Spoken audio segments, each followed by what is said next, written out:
तर विद्यार्थी मित्रांनो, आज तुम्हाला एक नवीन गोष्ट सांगणार आहोत की मी जे मुख्यमंत्री असते, नगरसेवक असते, महापौर असते, ते गावातला सरपंच असतो, यांची चेकिंग का होईना, गोरगरीब व्यक्तीची चेकिंग होते, त्यांची चेकिंग का होईना. ती एका वर्षात 2 वर्षात कोट्याधी रुपयाची गाडी घेते, प्लॉट घेते, आमदार खासदार यांची चेकिंग का होईना. भारत सरकार, केंद्र सरकार, राज्य सरकार यांना का कळणार की बा सर्वांची चेकिंग होते, गोरगरीब व्यक्तीची चेकिंग होते.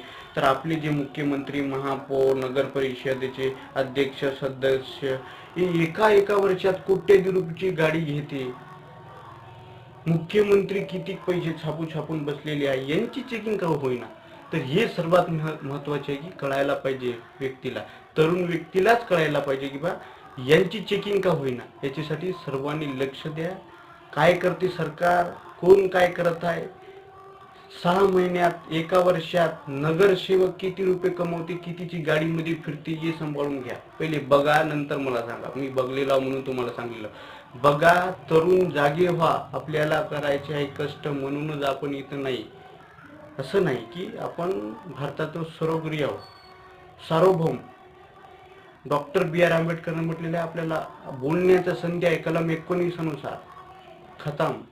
तर याच्यासाठी करा, बोला, सर्वांची चेकिंग करा. कोण कसा आहे, कोणता अधिकारी काय पैसे खात आहे, व्हिडिओ बनवा मोबाईलमध्ये आणि त्याचा रिपोर्ट करा, त्याच्यावर केस करा जाऊ. धन्यवाद. असेच व्हिडिओ बघण्यासाठी चॅनलला सबस्क्राईब करा, लाईक करा, शेअर करा.